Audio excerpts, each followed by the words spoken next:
H-Town, Texas. Y'all know how it go down.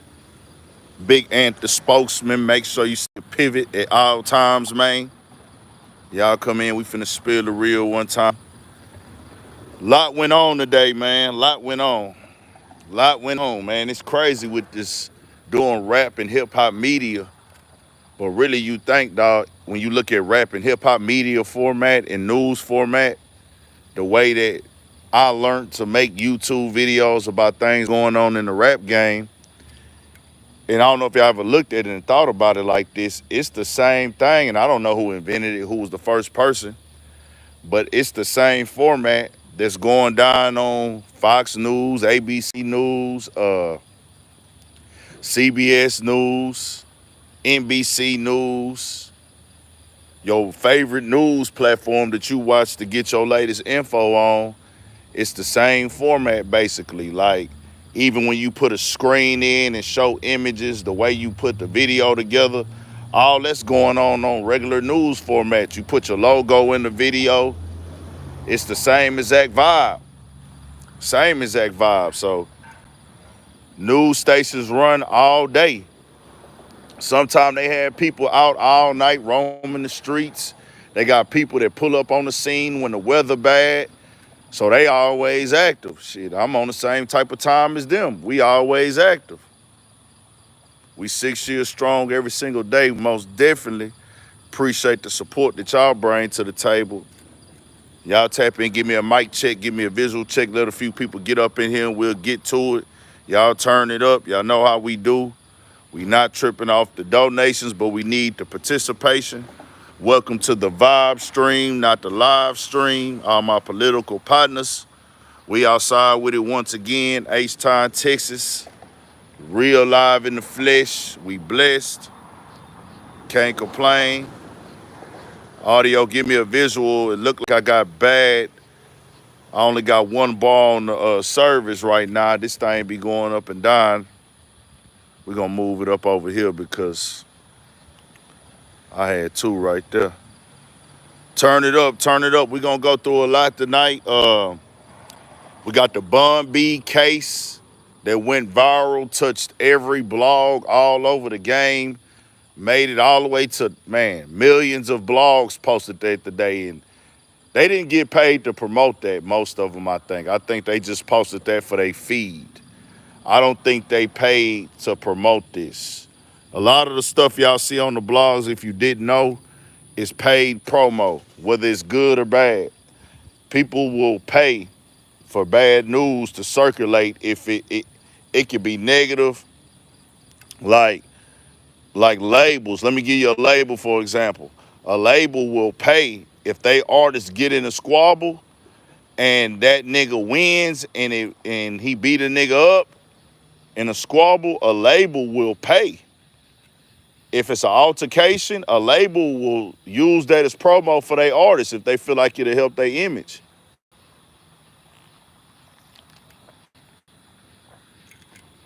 So certain blogs, they do got their engagement posts where they just post it because it's viral, it's trending, and it's gonna help their platform. A lot of the posts y'all see, especially on the bigger blogs, they are all paid for. Some of them, they do so many paid posts a day, and then they hurry up and post a lot of other posts so it can blend in. Everybody got their own little format. For sure, shout out to everybody else, man. For sure, Tom. Y'all turn it all the way up, get active with it, man. We here, we rocking. Gonna politic and fellowship on Friday night. But I seen it go everywhere on every blog, bro. I was like, dang. I'm talking about the biggest one. This is millions and millions of followers that Bun B video got posted to in these last 48 hours. But dog got 40 years. We're gonna play a little bit of that so y'all can see that. The Adrian Broner match, man. AB, I'm not one to count niggas out. I never tell niggas to give up on their dream if they really passionate and serious about it. But Adrian Broner, man, that wasn't a good look tonight, dog. You hung in there. You hung in there for sure. Any nigga step in that ring, you gotta respect the nigga dropping his nuts, hopping in that boxing ring, bro, cause that shit ain't easy. Somebody give me a visual. Is we blurry? Yeah, that nigga lost his tooth. I saw that. Give me a visual. We blurry, we clear, how we looking. Sound should be good. We straight on the visual, y'all. Y'all seen bro lost his tooth, man. That was tough. Shout out to Kung Fu Kidney. He say we a little blurry, man. Why YouTube tripping on a nigga? Really, it's the phone with the service, dog. I'm gonna see if we got better back here. I'm gonna see if we got better service back here. Somebody say clear. Everybody saying clear. So we'll get into some Adrian Broner talk, boxing talk, Adrian Broner career. Salute to him for getting in the ring. YSL Woody. I know y'all saw that today. That was another one that touched millions of followers on social media between Instagram, Twitter, and then, of course, the YouTube videos. I think it'd be getting the YSL trial gets streamed on like 4 channels. I know Law and Crime Network, they stream it every day. Fox 5 streams it. And I think it's one more I don't know if 11 Alive streams it every day, but they cover it. The W channel out of Atlanta, they cover it heavy. WSB TV out of Atlanta, they cover it super heavy. So that's just right there in the courtroom coverage. That ain't counting everybody just reposting, resharing Twitter, Instagram. That's another viral thing today with YSL Woody. That was crazy. Man, we'll get into that. Also, Adam22 still playing crazy games. It's like he's infatuated with mess, drama, chaos, in a way of he wants to be directly involved with it. And by him doing that, he looks at it as it's how I keep my platform rolling. They allow him to do it, so that's on them as well. Everybody, if you get in the car with a nigga and you know what they about to do, that's on you too. So Adam is at fault if anything happens. Anything happens at No Jumper, Adam is 1,000% at fault. Any beef that comes from these interviews, he's 1,000% at fault. And if you let him get you into some BS in one of these interviews, you are 1,000% at fault. We not doing the games no more. We changing the narrative on Urban Politicians TV. If you want to be stuck on stupid and let everybody get rich and build these platforms off of manipulating us, they keep feeding their families off of pushing chaos and conflict, confusion and confrontation to our community, having us into it and promoting, dropping bags and bags of marketing and money and dollars into rap beef and I'm talking about not Kendrick Lamar and Drake beef, rap music. I'm talking about real street beef. These labels pay for this. These labels put money behind this and they get rich off of this. They feed their families off of this. They put their kids through school, but they know what's going on. They know that they putting poison out there, but they don't get no blame for it. No, if you gonna get rich off this rap stuff, if you're gonna own a record label and you promote the BS and the drama, you also need to and have to accept your responsibility in this as well. There is not no in between. We got a cop coming. I don't know if they fucking with me or not. Nah, he just pulled up to the store. I think he just pulled up to the store. He looked like he want to fuck with a nigga. But like I tell y'all all the time, this is my block. He looked like he wanted to come fuck with me on some slick shit. We'll see though. We'll see what he gonna do. But I told y'all nigga, this is my block, man.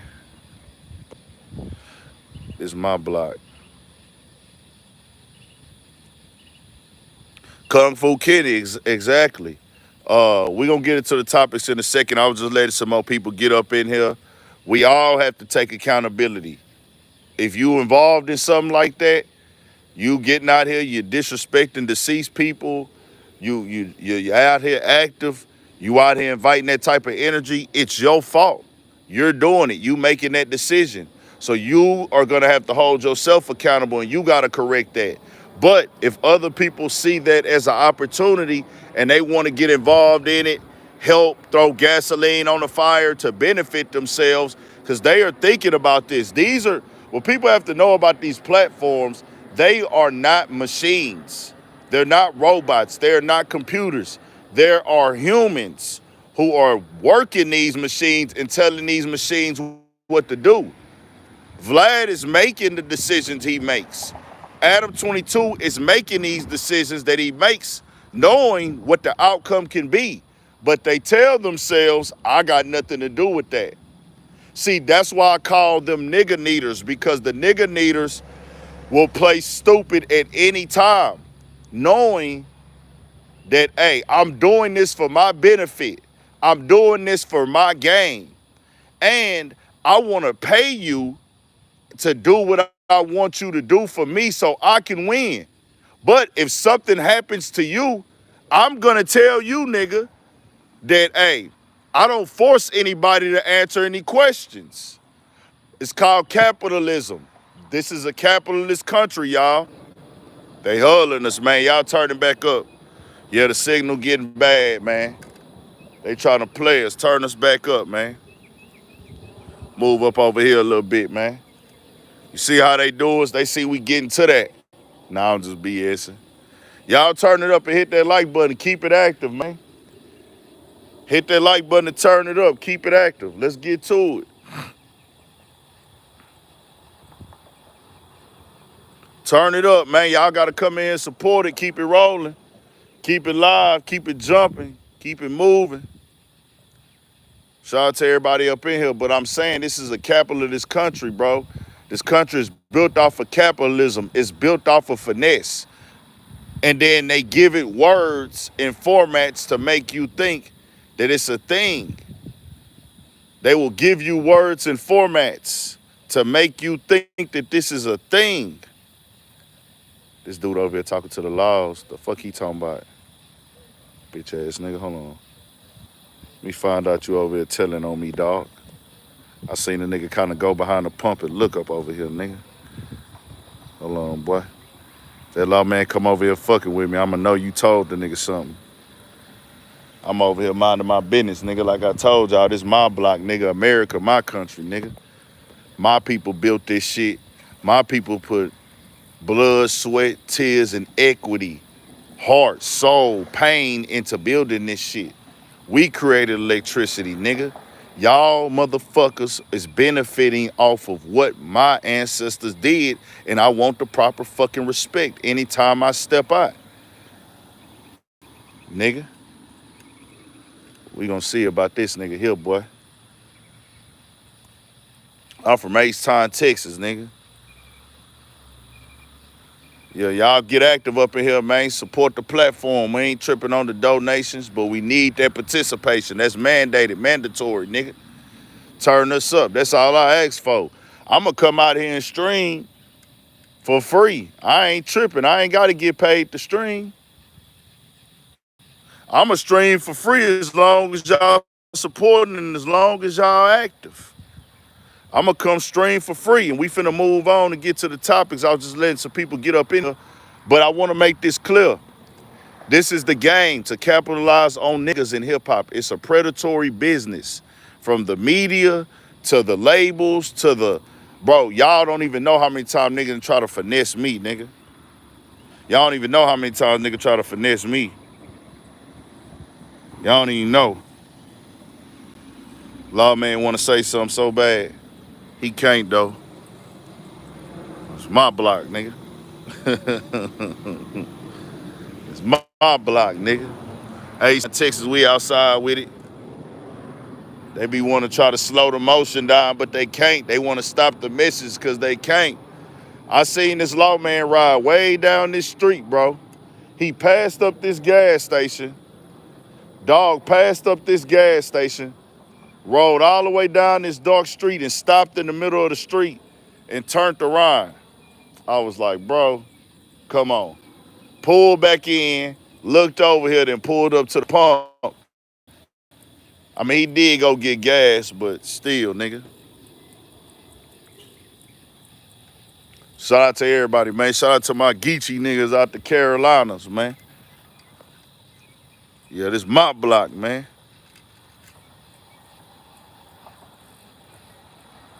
So I want to make this clear. They try to coerce, finesse, play you, but that's what they answer. A lot of them move, not all, but a lot of them move in the manner that their ancestors moved in.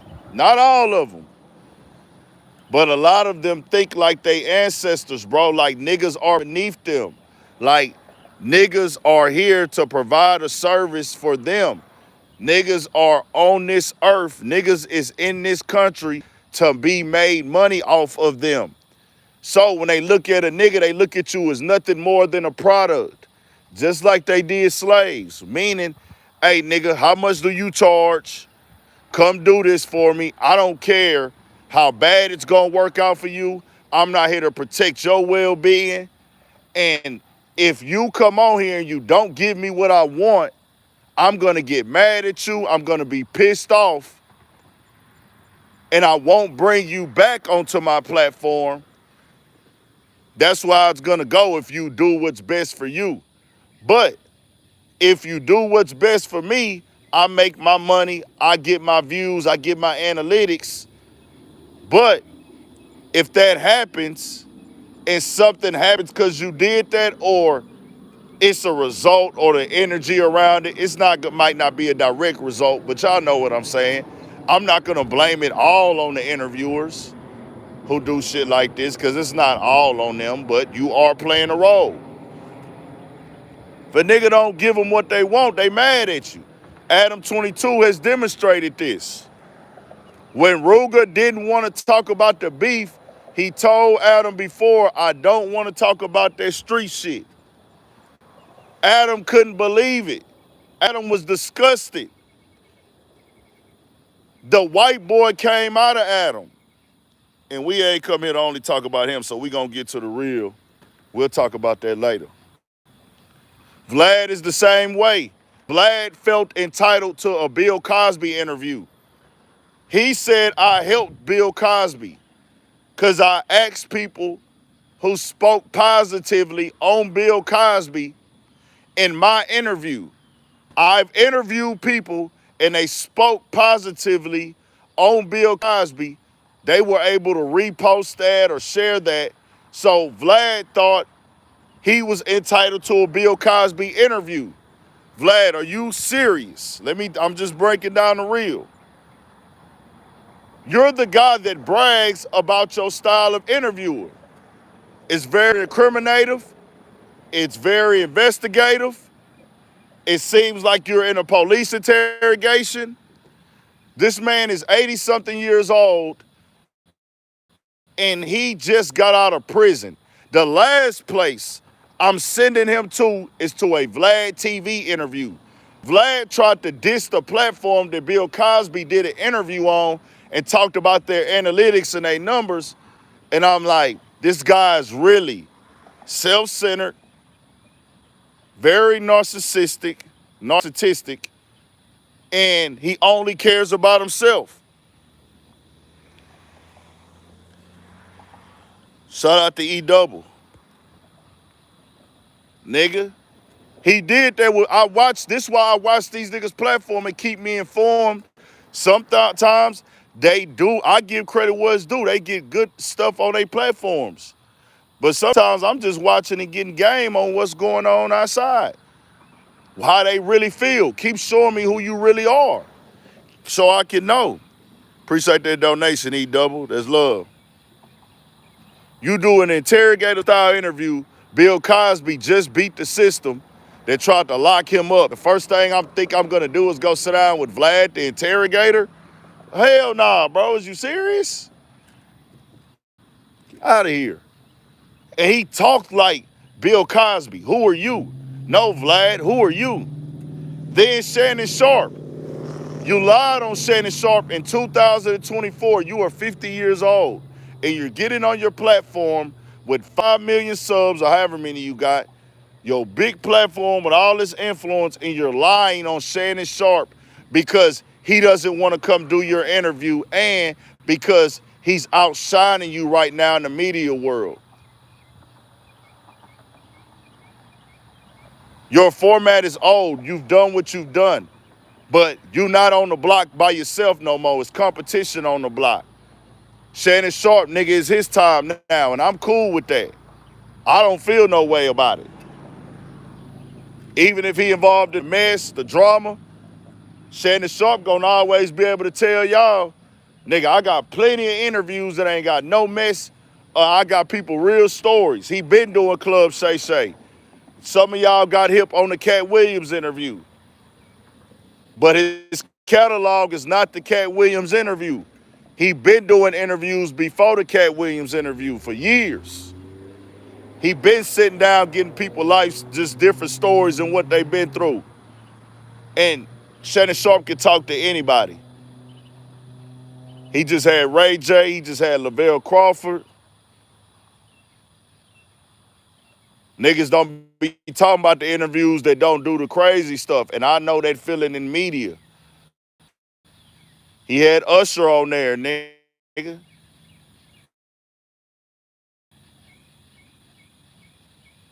You know what I'm saying? It is what it is. Don't lie on no nigga no more. That shit done. You're not gonna control our narrative. You're not gonna go on your platform and lie on Shannon Sharp and say Shannon Sharp doesn't do other people's interviews, and that's my problem with him. No, he didn't do your interview, nigga. He did other interviews, and he will continue to do other interviews. He's just not doing yours. He's not pulling up to the interrogative interview if he doesn't want to. He might do it one day. He just might. But people don't have to go to Vlad for a successful career. And we're going to get back to the point. But he went to the Kelsey Brothers podcast. They both played tight end. He went to Cam Newton's podcast, quarterback, tight end, relationship, and conversation. He also went to Matt Barnes' Steven Jackson podcast. What's the relationship there? We all athletes. Steven Jackson podcast. I'm not Steven Jackson. Stephen A. Smith. We both major analysts on the same network. Let's sit down and do something.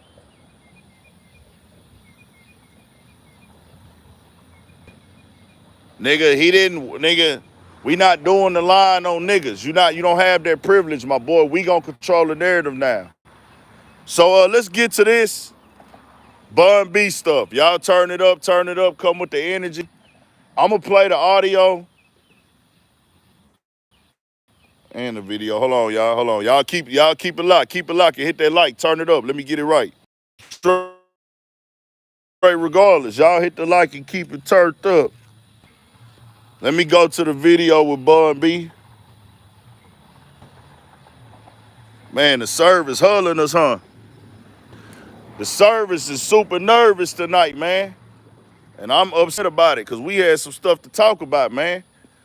I don't know why they coming nervous with the service. We outside with it, though, H-Town, Texas, man. We not on Wi-Fi. They huddling the nigga out tonight. Let's play this with Bun B real quick. Houston rapper and businessman Bun B. He talked publicly about the night a man broke into his house, held his wife at gunpoint, and then tried to rob them. He faced that man in court today. During the sentencing phase of his trial, Brianna Connor takes us through Bun's testimony. It has taken 5 years for the trial to get to this point, and it was clear that Bun B was ready to testify, explaining to the court how that violent attempted robbery still impacts his family to this day. Back in April of 2019, Bun B's wife thought she had an Amazon delivery. Instead, DeMonte Jackson was at their door with a gun. He forced his way inside, heading to the garage in an attempt to steal their car. Bun B says he ran downstairs with his gun when he heard his wife screaming and shot Jackson, who was arrested later on.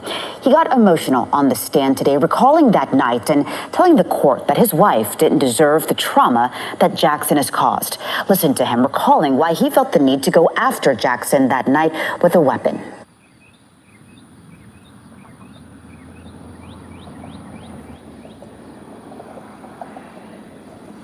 Hold on. Damn.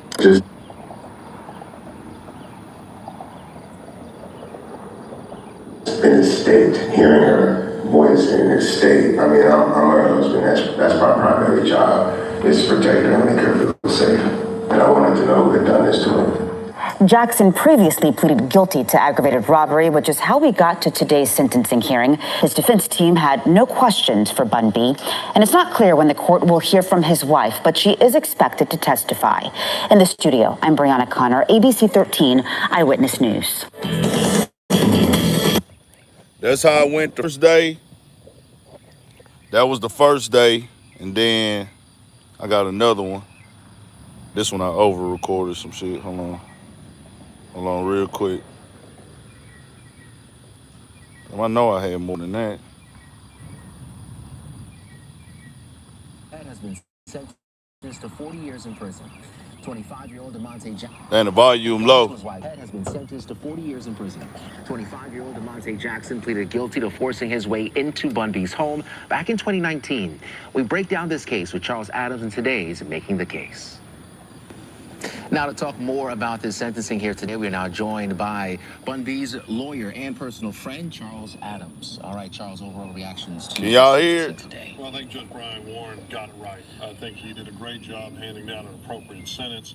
But I really have to commend Morgan Klein and Tiffany Dupree, the two prosecutors that did a fantastic job pushing back on defense counsel's arguments that can be reduced to, oh, he was mentally ill, oh, he has a low IQ, oh, he's a drug addict. When they pointed out that he was, an athlete, he attended college, he graduated high school, he had an indulgent fault, and he just never had consequences. And I think the judge saw through all the nonsense and handed down the right sentence both for the Freeman family and for the city. Yeah, no, one of the things that really struck me was Bun B and his wife Queenie both on the stand, very emotional testimony. What was it like for you to see them up there having that conversation, sharing their story, but also now this whole thing is over 5 years later?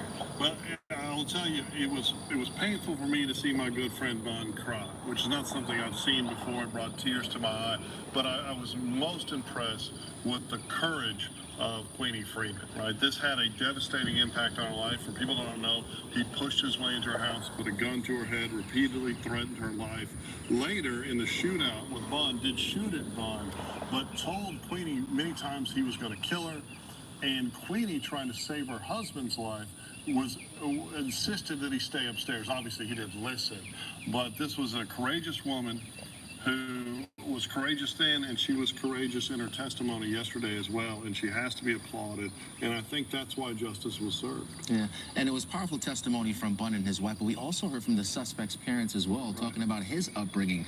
For people not familiar with the courtroom, as a judge, how do you weigh some of that testimony there in that sentencing before you hand it down? Well, as a judge, you're supposed to listen to it all and consume it all, and then make a decision as to what you think is the way. You have to consider the entire range of punishment. And Revere was from deferred adjudication to 99 years in prison. Interesting, the original judge, Judge Broner, was not. He was the third judge. The original judge, after this man pled guilty, gave him a very low bond and let him bond out to somehow show whether or not he would earn and deserve deferred adjudication on an aggravated robbery home invasion. That judge is no longer on the bench, thankfully. But he got out. He committed multiple federal felonies, went to the federal penitentiary, finally found his way back to Texas because he fled, and he's in our county jail, terrorizing older inmates, throwing bottles at the staff, and yet still has the audacity to come here and ask to be considered for treatment and help. This was a monster, and we're all safer because the DA's office did such a good job, and the Freemans were courageous enough to go give testimony. Hey, Charles Adams, now always a pleasure having this conversation with you. And we have so much of that testimony on Fox Local. You're going to hear from Bun B, his... I thought I took a picture of the dog. Guess I didn't. I'll say this. I'll be honest with y'all. When I got the first glimpse at bro, the dude who's to this, and he got 40 years, which is, hey, the end of the day. Most importantly, bro, don't run in nobody's house. Don't try to rob nobody. That's a form of crashing out. This was done in broad daylight. He went to or unless the camera just had the night vision on, but from what I saw on the video footage, he went to their house in broad daylight and tried this. That's a lot of time, dog. 40 years. He eligible for parole after 20. I know some people who have done that long in prison. I haven't talked to them since they got out, but that's different. That mean, nigga, when you get out of high school, if you was to get out of high school, you not coming home until you almost 40. Now, in Texas, depending on his situation, depending on how he acted now, we do have walk down systems where, hey, it is an aggravated charge, so he gonna be doing a lot of that time, but at the same time, dog will be able to wake up and one day get able to come home from that time. He 25. If they gave him a parole opportunity after 20 years, he might get an opportunity. Nobody can really predict the future of Texas. He might get an opportunity to get out before that. But it ain't worth it, bro. I'm just saying, just speaking hypothetical. What were you gonna rob Bun B for? Bun B is not a person that walks around with a gang of jury on. Bun B is not walking around with bust down rollies and bust down Cubans and 100 chains on.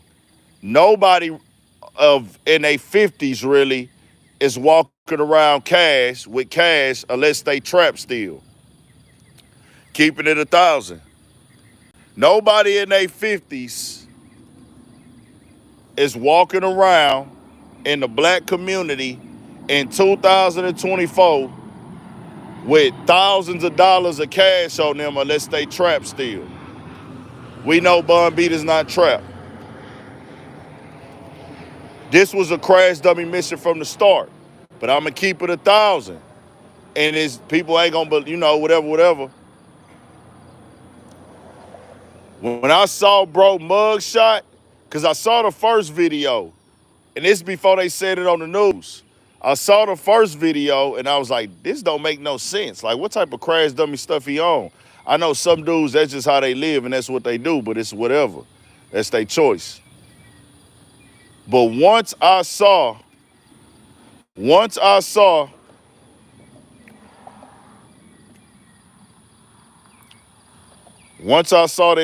mug shot of bro, I can't diagnose no nigga, nothing like that. But I instantly said, hey, bro, he's slow. I said, he looked throwed off. I'm going to keep it 1,000. I said, he looks throwed off when I seen his mug shot. I seen the Heartless. Dog got Heartless tattooed on his face.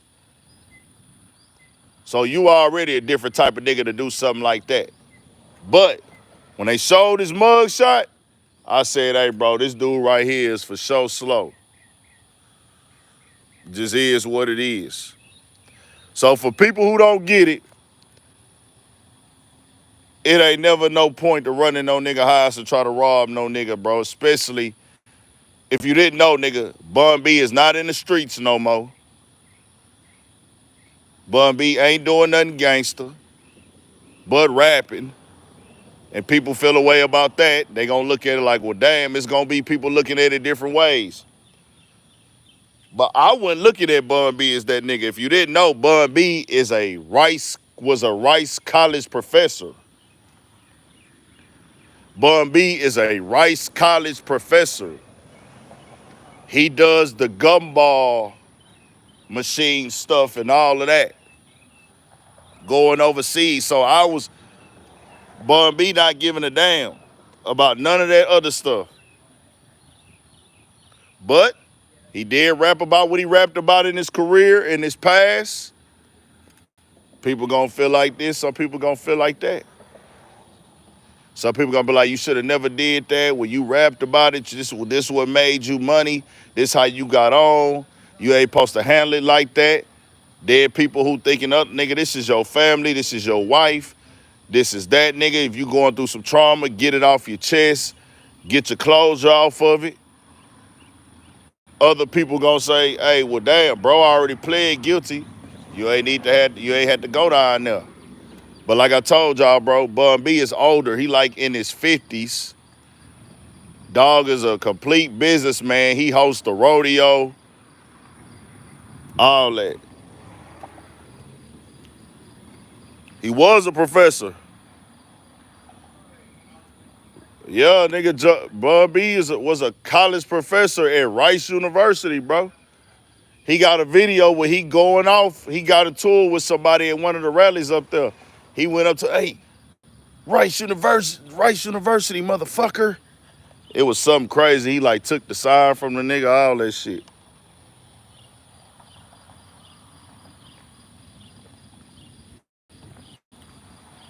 So, you know, these internet narratives get picked up online. People gonna have their opinions, feel how you want to feel about it. I'm not whatever, bro. Like, y'all know what I say every time when this conversation come up, dog.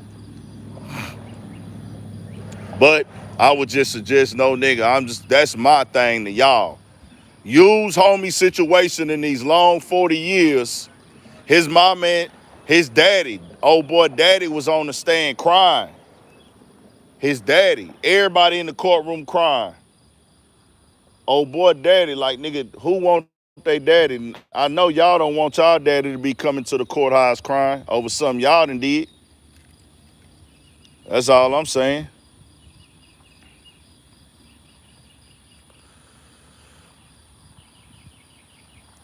Don't nobody want their people coming to court crying. Hey, man, don't be out here running in innocent people's homes. Think about it before you do it. Is this really worth it? Dog was never gonna get anything of value in there. What you was gonna do, steal a car? Like, come on, you put a gun to somebody, you put a gun to the man mama head, to the man wife head and did all this other stuff, bro. You putting yourself in a very, very bad position. It ain't even worth it. Bun B shot him. He did get shot. And peep, y'all, this is Texas. For examples, nigga. I'm telling y'all the real. Think before you do stuff. And I haven't always thought clear about stuff like this, but now I'm older. A nigga supposed to have this type of mentality. Let the front of the train go by, y'all. Let the front of the train go by.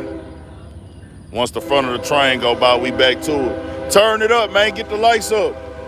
While the train riding by. Turn us up. We just gotta wait for the front part because they gonna be honking the horn in the front. Turn us up, dog. We supposed to at least have 100 likes. And that's what I tell people all the time, man.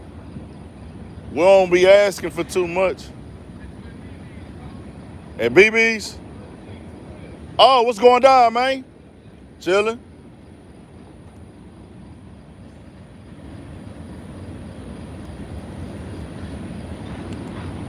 Shout out to Homer. They do some little rap stuff.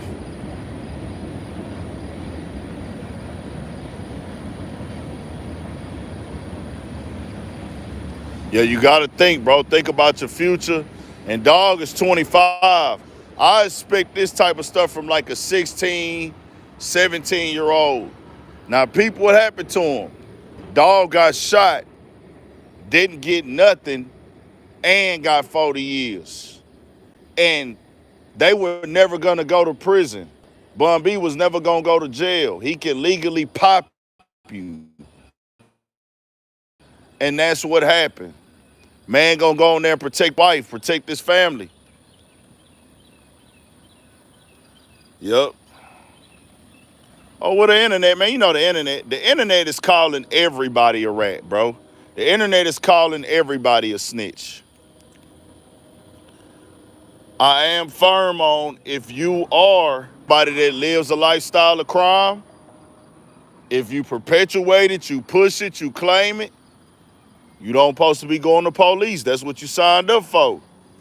Now, of course, there's always certain little instances that be different. And, on the internet now, everybody thinks, especially niggas, you supposed to be these big superheroes. If you a nigga, you supposed to be a big superhero, nigga, especially if you a rapper. If you a rapper and you got one gangster bar, nigga, you can't have no mishaps, nigga. If you a gangster rapper and you lose a fight, they ready to end you. But if you a real nigga, if you fight enough, you gon' lose. I don't care who you is, bro. Every nigga somebody gonna get the best of every nigga. Somebody can get the best of every nigga, bro. That's a part of getting older. That's a part of, if you squabbling enough, you gonna lose a squabble, bro.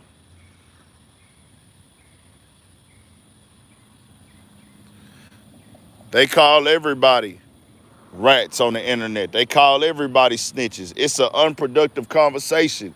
Y'all know I say that every time on the internet when we talk about it. I don't talk about these things normally until somebody respond to it, because it's all right, you addressed it, you responded to it. But he didn't really respond it. He didn't really respond to it. He didn't really address it.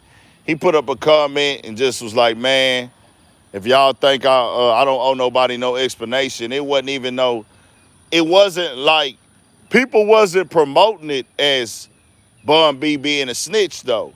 Only in the comments. Like, nobody was really like marketing it. Now they put testified, but that's even what the news put, because that's what he did. But the blogs and the culture, they wasn't really saying Bun B snitches, Bun B snitch allegations. It was like nobody was really calling it that. Like, none of the blogs was calling him a snitch. It's like, you see the video, you hear the story, you see what's going on, his wife, da-da-da-da. So niggas was like, hey, bro, you can get on here and talk about this and push this, but it's like, what is it? Like, we finna,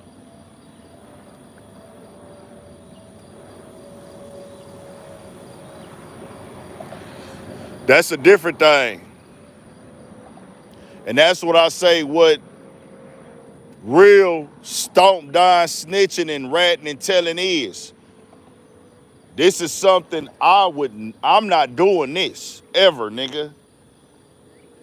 If I do a crime with a nigga, me and another nigga do a crime, I do a crime with another nigga, I don't break the law. But if me and a nigga get in the car together and we go decide to break the law, or we go on a lick, or we go on a mission, I get caught, he don't. They tell me give him up to save yourself. No, that's a cowardly act. The streets gonna say that's not street, that's not gangster. That's what the streets gonna say. I'm not going off the street code. I'm going off my mentality, how I was raised as a man and as an adult, and where I'm at today and my maturity. Cause I know I'm not telling on bro because it's the right thing to do if you do that. You telling on him to save yourself. I don't think God would approve of that.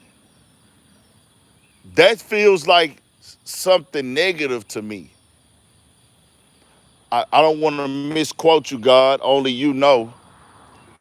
Only my Lord and Savior knows how he would feel about that. But if you wasn't gonna tell before you got caught, that means now you're just trying to save yourself. That's a dishonorable act to me. I'm just keeping it 1,000.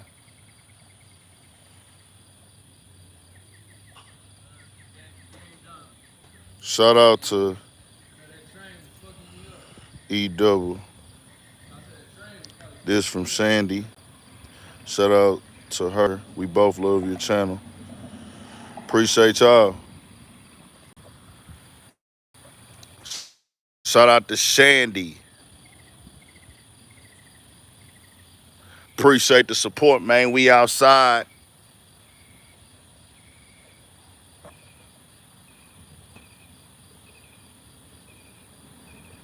Yeah, they ran up at Bun B house. We played it on there. That ain't what I just spoke on. Was just the other conversation. Why I staying with it. I don't care about all that paperwork party shit that niggas be on the internet. All that let's look in a nigga shit, bro. Y'all know me. People that grew up with me, they know, man. Ant is not tough. Ant is not a gangster. I never shot nobody. I never robbed nobody. I never killed nobody. So niggas know that already. What would I look like to be getting out here in the world today and being like, I'm trying to conduct and tell niggas snitching and doing paperwork parties and da-da-da-da? No, that's unproductive to me because that shit is for the streets and that shit is for prison yards, bro. Because that's the only place where really, if you're going to keep it 1,000, shit happen to snitches at nowadays. Only in prison. Niggas in the streets don't even do nothing to snitches if we keep it 1,000. Niggas in the streets don't do nothing to snitches. You know what they do? They talk about it. And I don't blame them. Because if a nigga a snitch, you want to go do something to a nigga that a snitch? Because he'll tell on you if you don't do the job right. And it's the allure of, is he still working with them people today? You never know. You never know. I'm just saying. I'm just saying. I'm just saying. That's why niggas don't do nothing to snitches. Now, if you go to a prison yard, you hit the right unit. All right, man, stay up, G. You go to the right unit. Well, if you go to a federal prison, if you got some snitching on your jacket, in the federal yard, they don't play the snitching games, nigga. They gonna send you up top. They checking your paperwork as soon as you hit the federal prison yard. Niggas do sleep through the cracks sometime. But from what I've been told, I've never been there. When you hit the federal prison yard, them niggas sending you up top if you told. And if you decide not to go up top or they find out you pulled a finesse, they lock and sock you. Niggas will pull out the burner. When the burner is a big ass knife, a blade, a shank, cut you up with that bitch, pour hot water on you, all type of shit. This is what I've been told. So just keep it all the way 1,000. You can use your better judgment. The internet gonna do what they want to do. A lot of the people y'all see in the comment sections for the internet are, and notice the guys who comment and talking, I say this, at least 70% of them, 70 to 75%. Really, I'm gonna be real with you. In these comment sections on these blogs and YouTube, 80% of the people that watch them all day and comment are not street and are not gangsters. Even in Houston metropolitan probably has a population of about 4 million. I'm gonna ask y'all the real.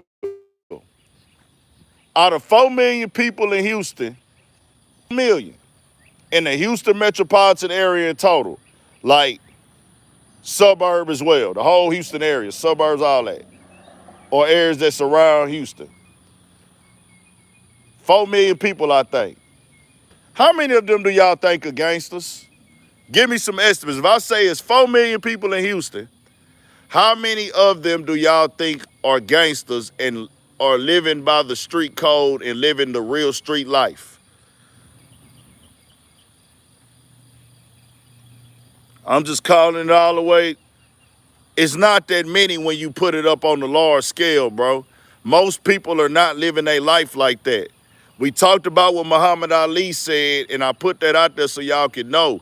The media has conformed the people to think that every nigga that wears a chain, every nigga that has jewelry on, every nigga that talks with slang and wears Jordans is a street dude. But I'm gonna be real with y'all. Newsflash, More niggas are getting up and going to work in Houston and have jobs in Houston than don't. Way more. Way more. I say tops, bro. Tops. Niggas is just really living the street life in Houston. And this might be a large number. Maybe 7,000, 8,000 total. That's just dedicated to it every single day. Niggas who are street affiliated and doing street type of stuff or dibbling and dabbling in the street. The most you gonna get probably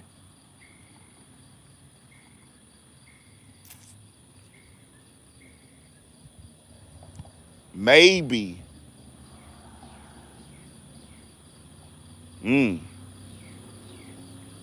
total altogether tops 15. 15 tops, bro. I say, and that feel like that's a stretch. That feel like that's a stretch even, bro. It might not even be that many. 15,000. Shout out to my boy Marcus 42, Dallas in the building. That seemed like that's a stretch. I'm just showing y'all the ratios, bro. It ain't even 5% of the population in a major city ain't five, and we got 4 million people here. Y'all can do the math on that. 5% of the population is not waking up and dedicated to a life of crime.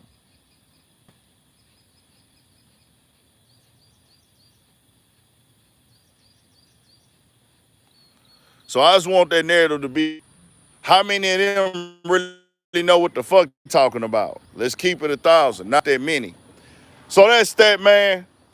Bun B is 50 years old. That nigga done been a college professor. He a businessman, bro. He ain't, you know what I'm saying? Let's turn it up. We gonna move on. Adrian Broner. Let me play that for y'all real quick, man. Shot here.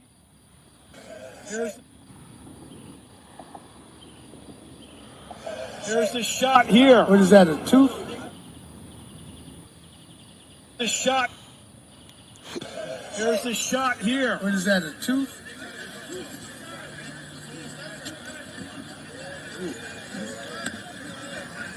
Wow. Big shot. That was amazing. Perfect left. And did you say that they picked up a tooth off the canvas? They just did, yes. Adrian the problem Broner has one less tooth now than he began the night with. Here's the shot here. What is that, a tooth?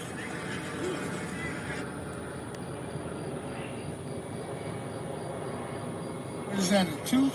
One more.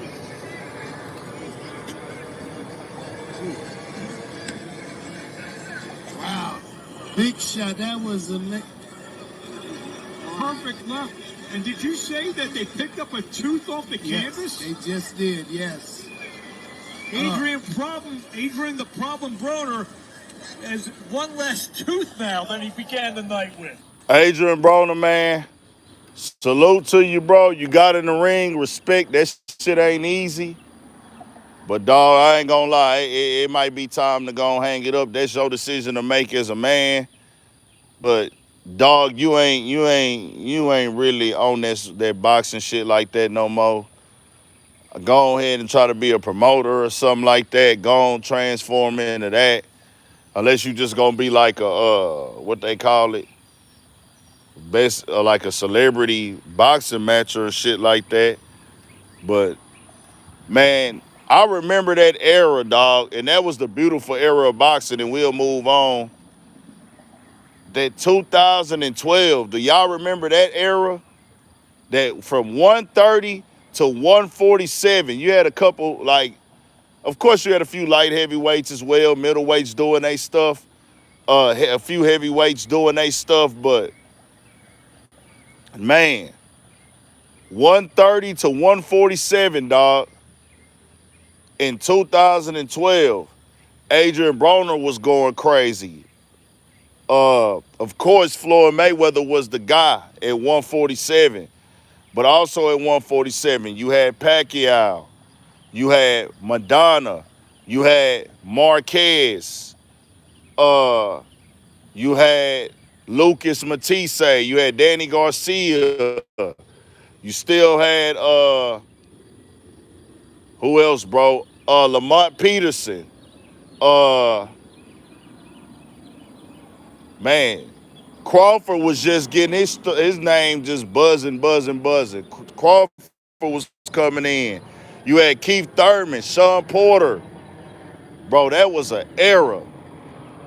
That was an era, and it was like so many names, and then certain fights wouldn't get made, happen, certain ones would. Guerrero, he was going up, going crazy. I want to say even Whatchamacallit was still squabbling in. Whatchamacallit was still in this mix then. What's doggy name? What's dog name? Miguel Cotto, Margarito. I don't know if Shane Mosley was all the way out the game yet. I think he might have still been hanging around a little bit. Still had Andre Ward was around at that time. Oh, Canelo as well. Yeah, they in there. Canelo as well.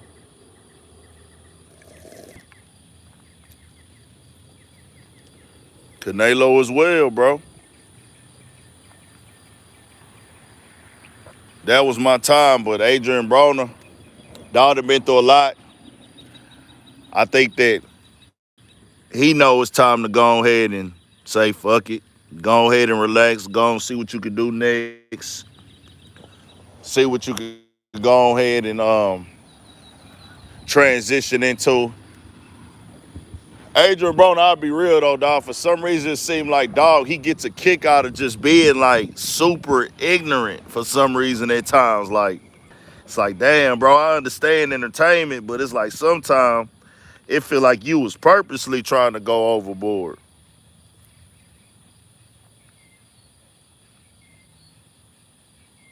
It feel like, bro, trying to go overboard at times, but to each his own. Turn us back up, man.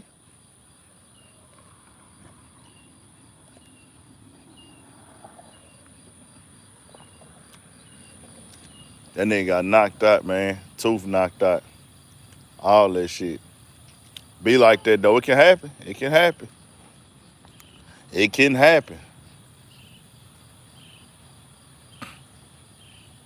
It can happen. You can lose like that. Let's move over to YSL Woody. Let's go move over to YSL Woody. Y'all turn it up, man.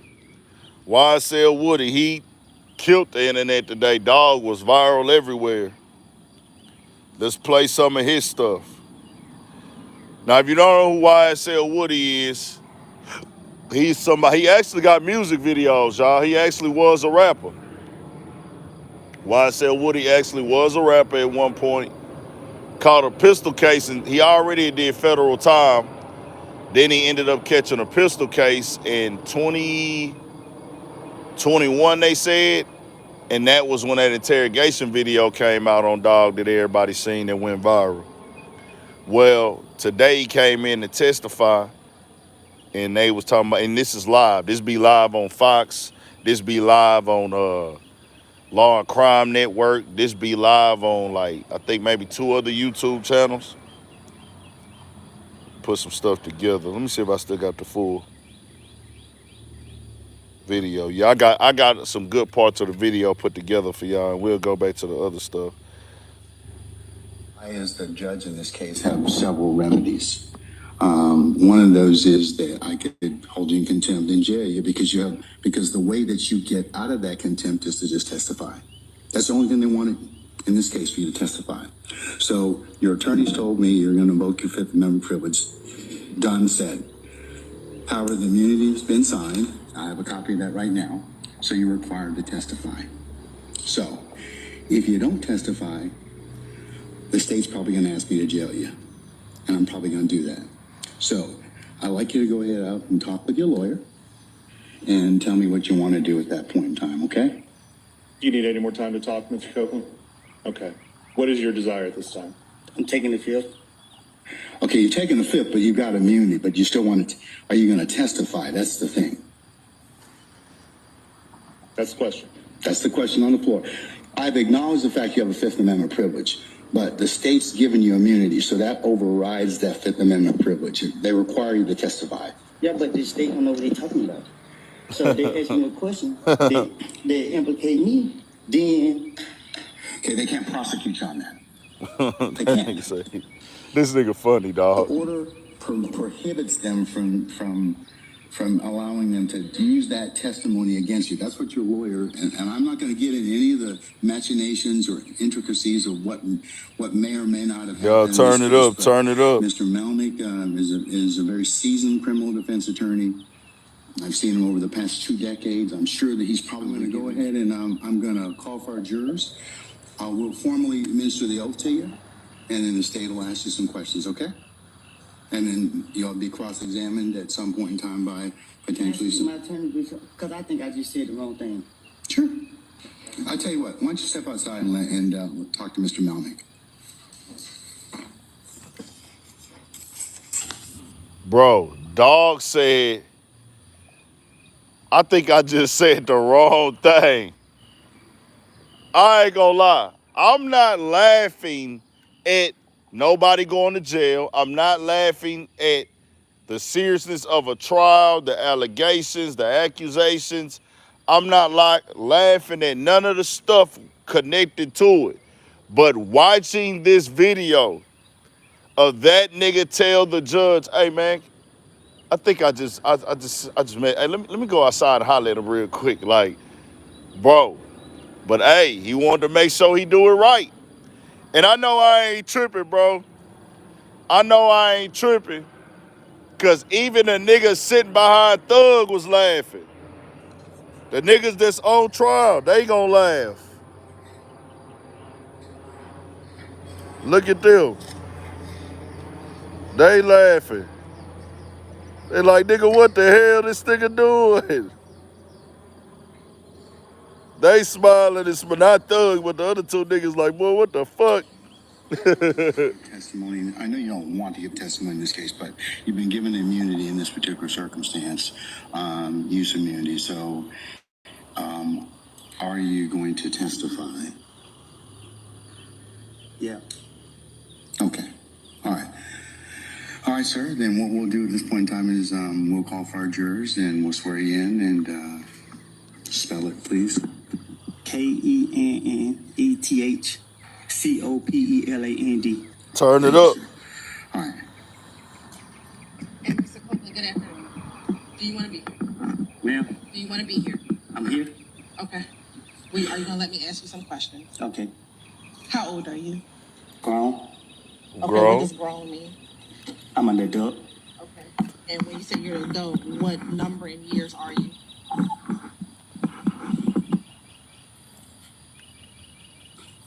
I plead the fifth. Ladies and gentlemen, can I get you to step outside to your headquarters of jury deliberation, please? From Damn.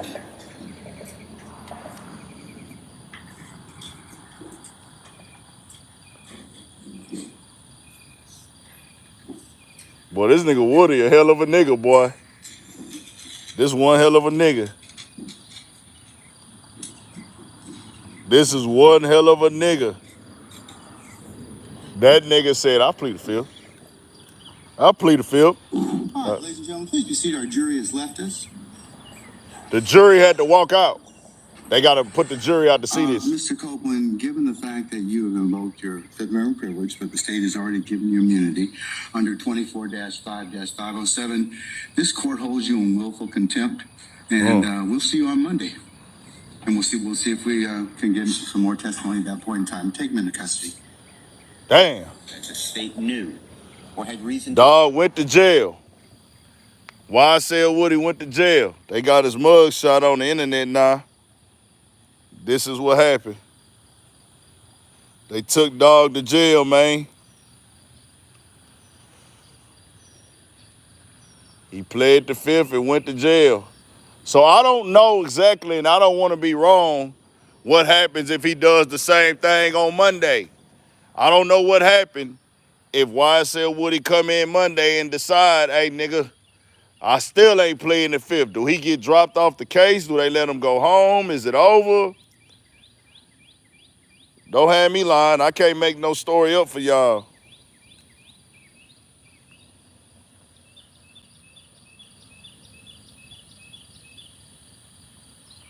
That nigga Woody hell, boy. I couldn't help but laugh how that nigga was sitting in there, that little smile, the little look he had on his face. That nigga hell, dog. That's a hell of a nigga there, man. Why I said Woody a hell of a nigga.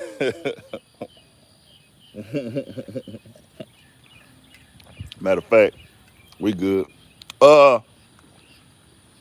So what happened in result of that? Young Thug's lawyer came up and tried to push for the mistrial. I don't know if y'all saw that. Young Thug lawyer came up, tried to push for the mistrial because he like, well, man, the jury saw this, it's that, it's this, it's that. Other things that went on, the client pretty much being prepped into taking this with the immunity and things of that nature, but the judge denied him. Then after that, the prosecutor came out. The prosecutor, she accused Young Thug lawyer and other people of sending hand signals and engagement to the other side like, hey man, we tried. She said, play the video back in the courtroom and you could see them interacting with each other in the courtroom. Basically, she's saying they came in and set it up this way. Now, Woody asked for a lawyer to be present in the courtroom today, even though he really didn't need one technically, because he was just going to be doing cross-examined, but he asked for legal representation. So his legal representation came in with him, and that guy, the judge know that lawyer as well. He been knowing that guy for 20 years. The judge said it. I've been knowing you for 20 years, man. You know, you always did good work, but he was like, the prosecutor was like, man, they all working together. This was a plot, but they accused her of plotting. He said, man, I've been representing him since June, or he didn't say how long, but he said, since June, they have not contacted us. They ain't told us about no immunity. They ain't talked to me about none of this. They ain't talked to me about none of this, but today they pop up out of nowhere with all this different stuff. That's what he was getting at. Like, man, y'all talking about immunity, y'all talking about this, y'all talking about that. I'm like, damn, it's going down. This shit crazy as hell, nigga. This shit crazy as hell. So, we gotta see. Then he also said he'll go to the bar of the state to holler at him. Like, hey, bro, she accused me of doing this in court. Let me see if I can find that little clip for y'all real quick. It got turned up in that courtroom today, nigga. Thug lawyer turned up. It got turned.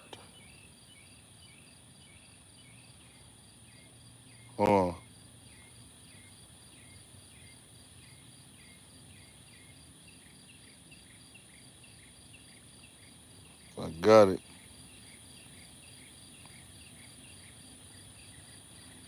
Hold on, I got a piece of it right here.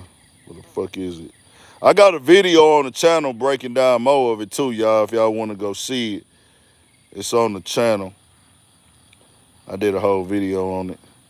I, as Mr. Meln, circumstance, to believe that he was.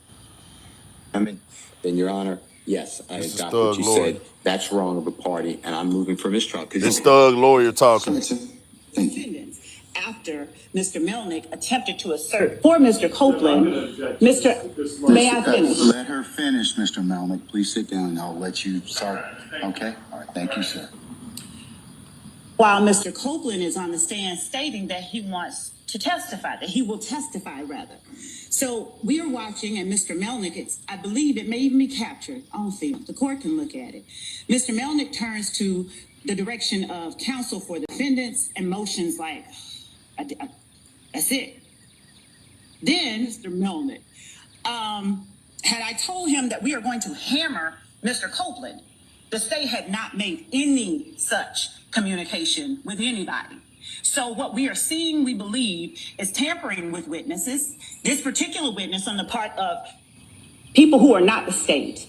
So we are concerned. I don't know that Mr. Fully explain everything that's been going on. It would require me to reveal confidences that I'm not going to reveal. I don't want you to do that, sir. I can assure you that the decision to invoke the fifth came completely from Kenneth Copeland. I owe nothing to anybody over here. I owe nothing to anybody at any of these tables. I don't care, candidly, no offense, don't care what happens with their cases. The only thing I care about is what happens to Kenneth Copeland. And for any assertion, I'm sorry, Judge, for any assertion. And that's your primary duty. It is. That's exactly right. And for an assertion to be made that I or Mr. Copeland are somehow being influenced by somebody over here is absolutely ridiculous. I take great offense to it, and I can tell Ms. Love that I am going to the state bar to report her for contacting a witness that she knows to be represented by counsel. She and I have had conversations about Kenneth. Uh-oh. Uh-oh. I don't know about all that lawyer stuff. I told y'all that before. I did not pass the bar. I did not go to law school. I'm not a paralegal. I ain't none of that shit.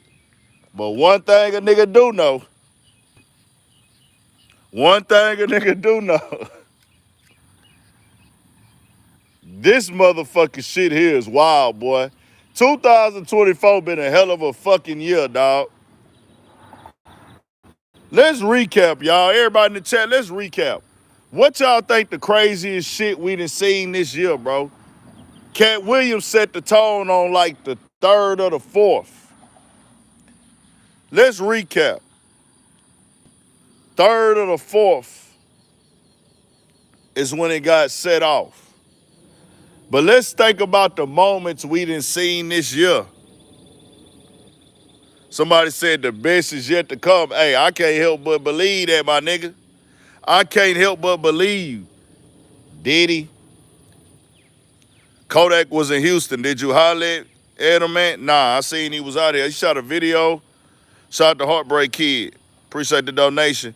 I seen he was out here. I seen him fucking with Sauce and them. Nah, I ain't got no line on Yak like that.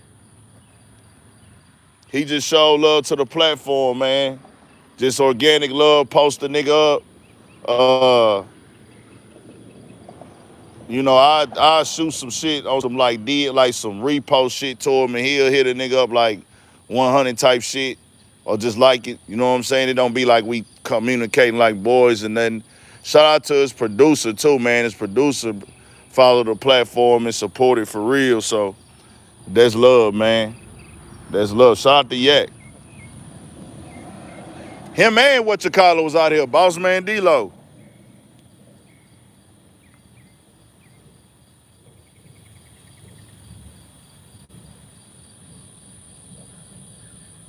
Oh yeah, we got to get into that Trump stuff. So with Diddy, shout out to Diddy, man. And to me, bro, supporting the platform, if you post me up on your page and you tag me, and I think Kodak left my post, bro, that nigga left that bitch up there, nigga. It wasn't no like, I'm going to post this hoe for a day. That nigga put it on his page and he left it there, nigga. That was solid. That was big. That was love. That was support, nigga, for a nigga that had that type of platform.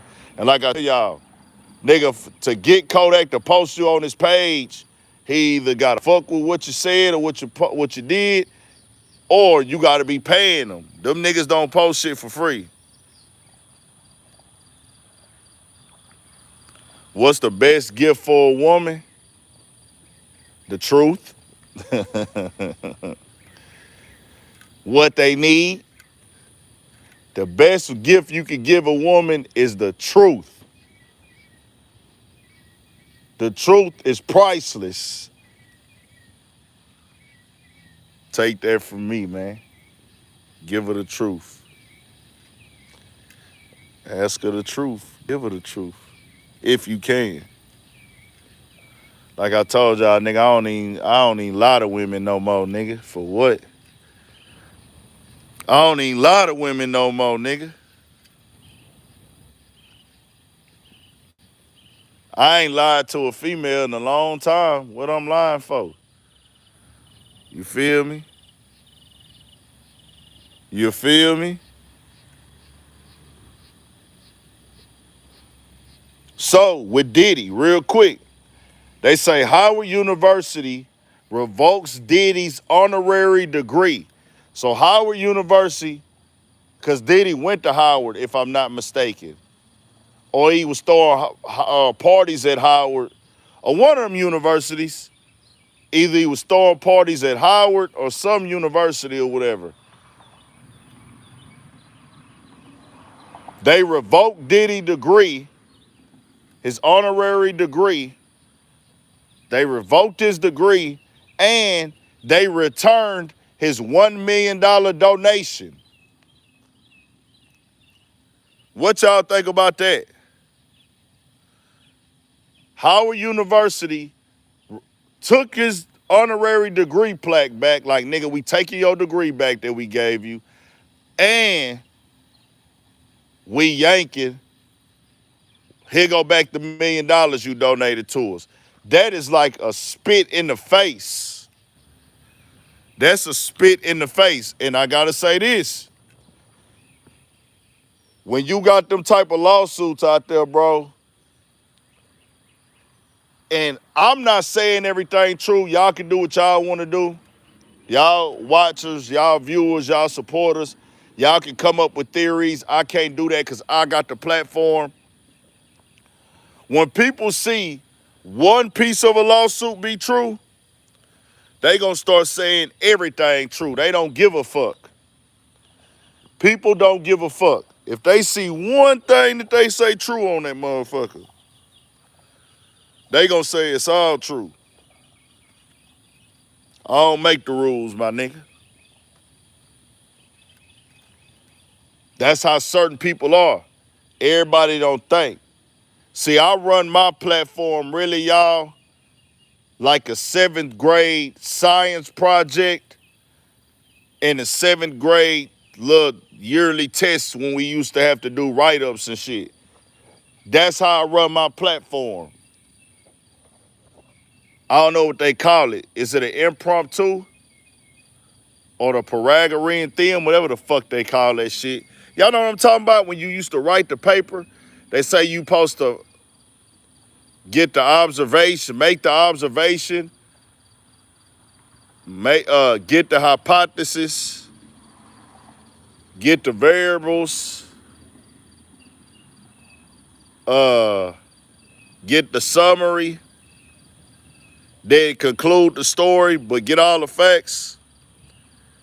Pythagorean theorem. Is that it? Yeah. However I can't remember how to say that shit. Is it the Pythagorean theorem or the scientific method? I can't remember. Pythagorean theorem. Okay. Either one of the motherfuckers. Pythagorean theorem and the scientific, and the scientific method. When you do the story write-ups or the observation, you do this, you do that. I can't remember what class that was. They taught us that shit like in middle school. And then I think about quoting the sources. For people that don't know, if y'all ever wonder why I always shout out the platform I got the video from, that's why. I'm not a journalist. I'm not a blogger. People want to call me that. I'm not a journalist. I'm not a blogger. I'm just a nigga recording myself, popping my shit. I call myself a broadcaster, YouTuber, or a media personality. And I don't know which one is more fitting or which one I want to be called more or addressed as or what I want to call my profession. But that's when I know I just want to be established enough. And I'm going to get to that level one day to where I don't even got no title. I am the title.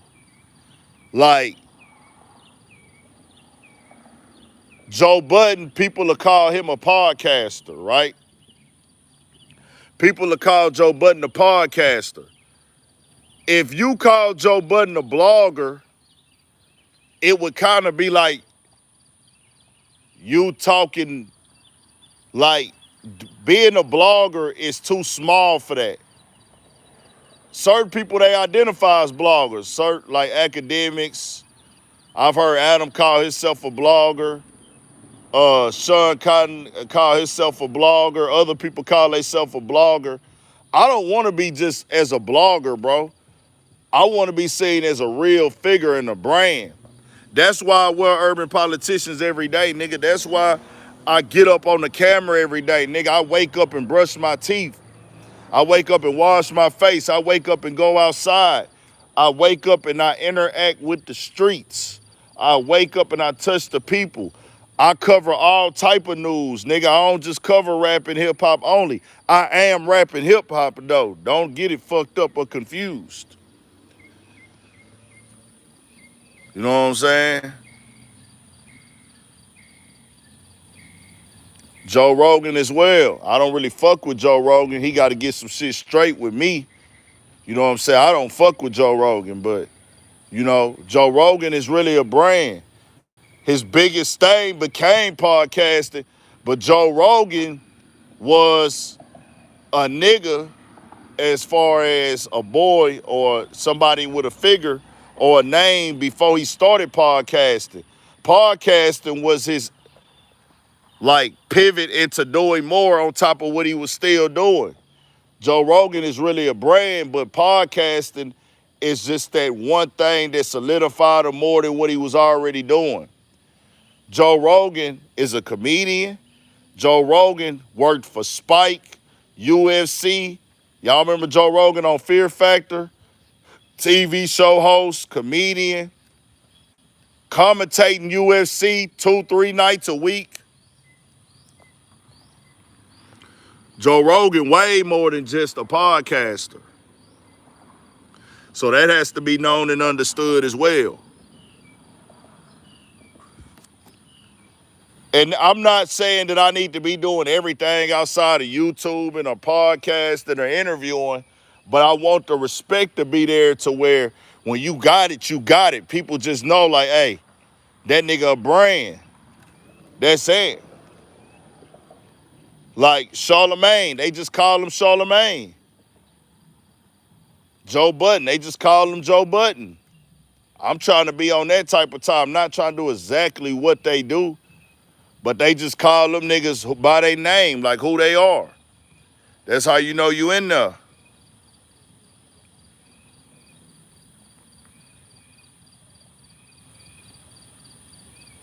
But you know, we working, we grinding. I've been in for 6 years now, I've been in it. Every day, 6-year grind.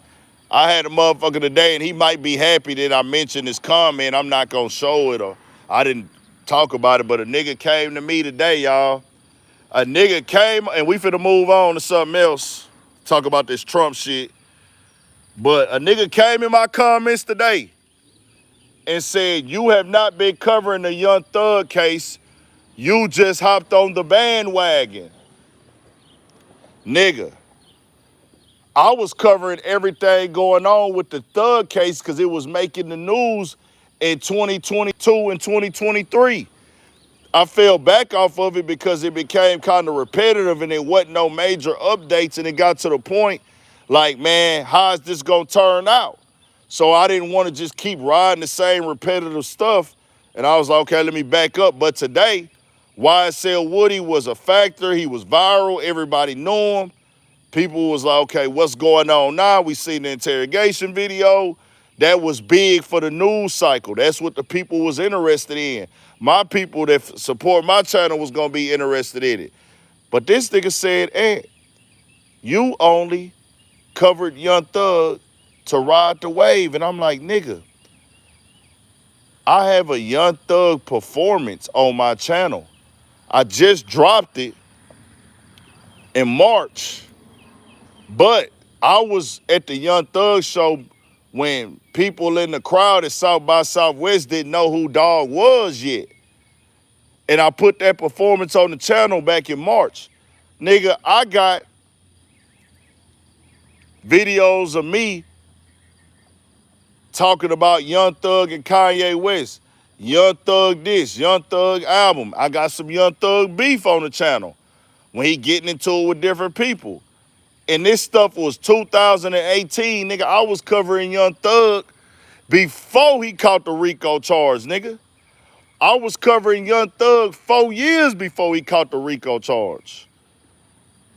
As I told y'all, when people make fun of how I talk, they make fun of how I look, they make fun of my head, they make fun of my face, people think I'm fat, whatever. Those are jokes. That's you just picking and trying to make fun of a nigga, clown a nigga, whatever. But one thing you gon' not do with me, because that's not a troll.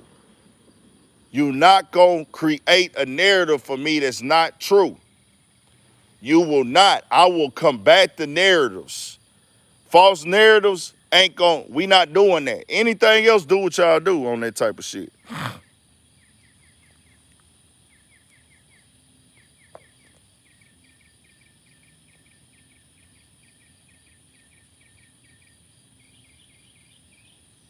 Shout out to everybody up in here now, man. Y'all turn us all the way up.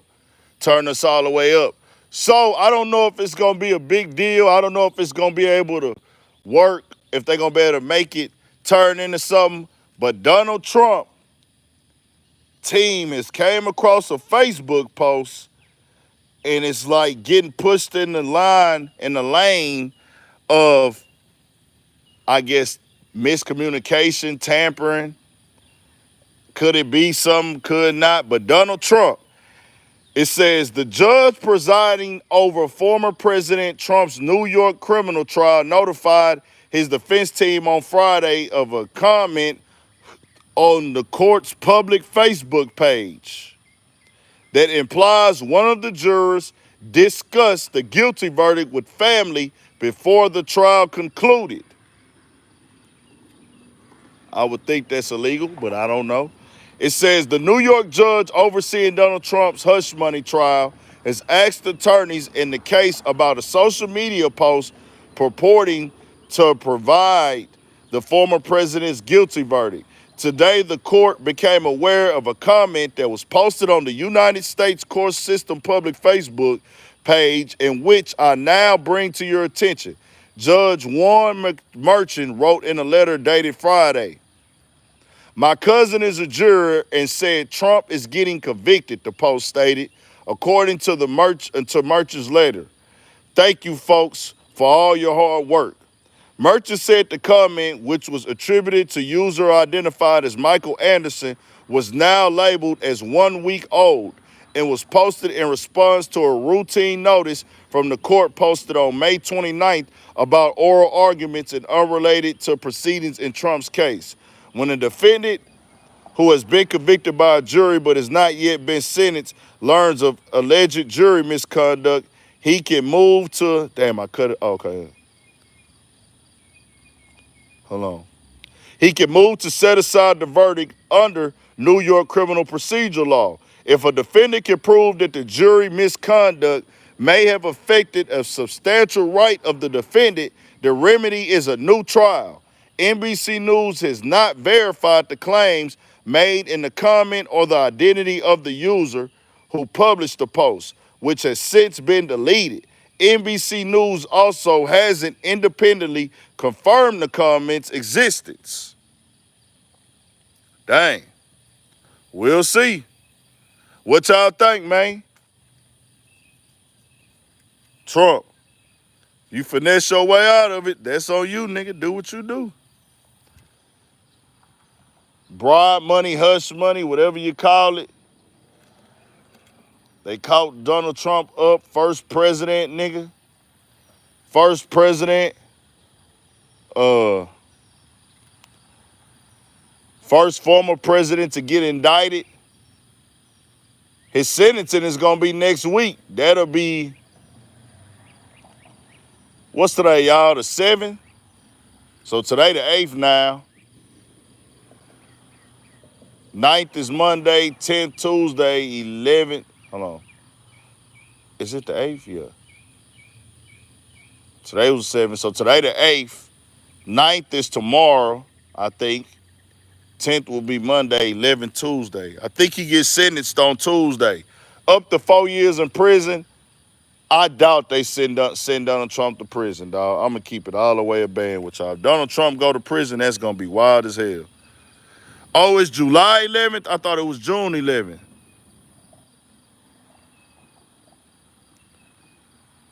Okay. We shall see. They might get that nigga house arrest type shit. But we shall see. 2024. We never know. What else we got going? I want to show y'all this funny video right here. Does anybody know who Vince Young is? I should have showed y'all this picture. I know some of y'all know. But Vince Young was a lit quarterback. He out of H-Town, Texas. He played for Madison. And dog was a star. He made it to the NFL eventually, but went crazy at UT. Was an elite athlete. This was crazy. Young playing this week. He is down with. They thought this dude was Vince Young at this golf tournament. With more. Played 6 seasons in the NFL, arguably one of the best NCAA quarterbacks of all time in Texas. Picked up golf about 4 years ago. What's the biggest shift you made going from the ultimate team sport to now the ultimate individual sport? Now, I apologize. I have the wrong person. I'm Everett Sands over City, so which I'm a football coach. But the thing is, the great thing about golf is that I'm not only competing against myself, but I'm competing against everybody else. This is your first program ever playing, and what's the best part of being out here? Well, being out here is a great thing, and having an opportunity to play with some professional golfers is a intimidating thing, but also a great thing. Good luck this weekend. Hey, I appreciate it. Bro,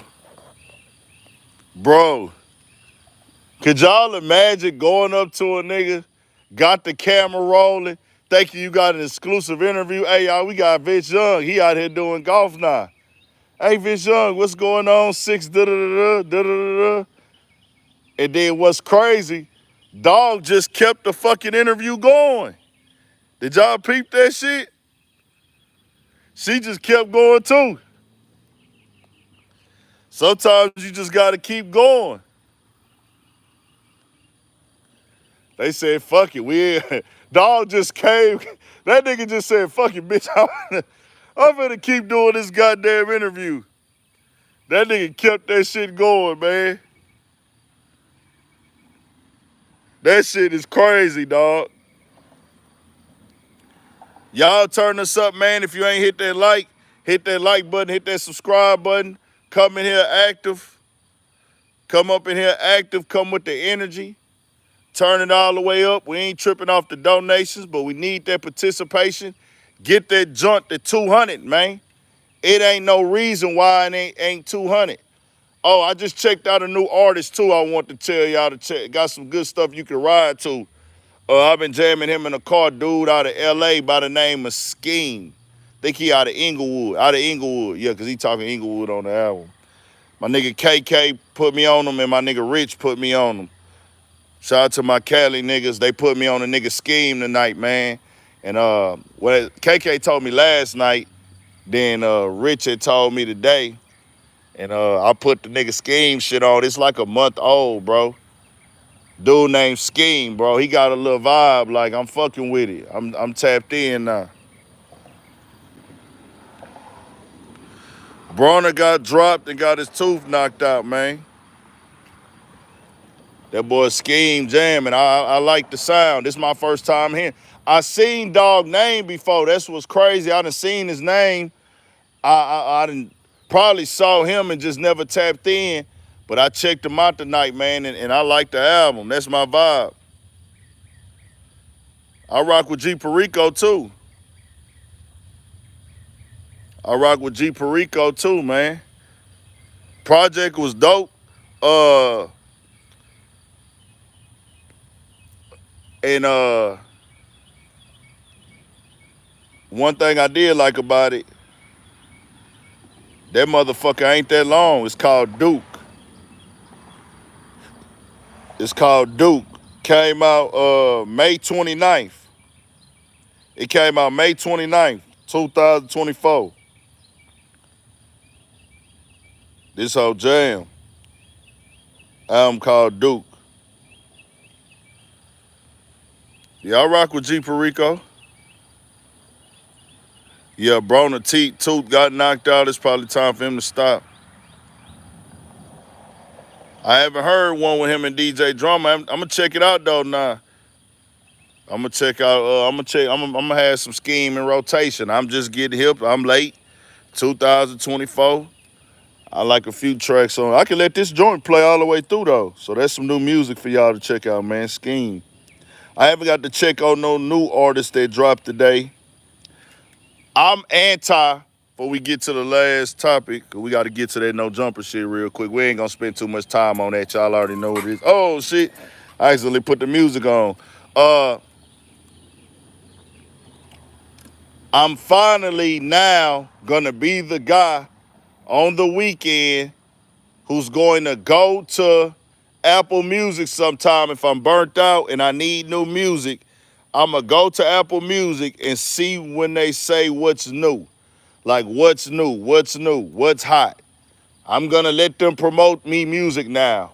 This is the first time ever I will be going to the Apple Music playlist and they suggestions because I've never done that. I did it on Spotify when I used to play the PS4. I would let them run stuff, but I would always have to skip songs. All that Pandora's radio shit, I probably used it one time in my life. I'm firm on finding my own music or somebody putting me on some music or letting me find it organically through a suggestion off of YouTube or I hear it on Instagram and like it. I've always been that nigga. Or I hear it on Twitter and like it. Or I hear somebody bumping it in the car. Or if I'm out in the club and it's rocking, oh, let me look this up. I've always been that nigga. Now, I understand business. I understand playlisting. I understand branding and marketing that, hey, to be seen, you got to pay to play. People got to pay to get their music on these big platforms. But now, I said, I was like, man, what's new out? What's new out? KK was like, man, bro, go to the playlist on Apple, bro. You got Apple, just go to the homepage. They'll just tell you what's dropping. I did do that one time last year for Mick Jenkins. Shout out to Mick Jenkins. Mick Jenkins had a dope project last year too. I fucks with Mick Jenkins. That nigga be spitting. I rolled to dog shit up in the car. Real hip hop nigga, real lyrical nigga. Dog be sliding. So I checked Mick Jenkins out last year that way. He dope.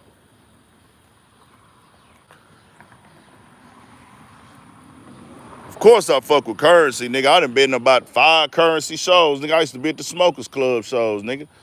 Pilot Talk 1, Pilot Talk 2, nigga. I was at the show when all that shit was coming out. And he was whenever he came to Houston, I was going them early years, nigga. Movie writers, businessmen, and gangsters, I was on that, nigga.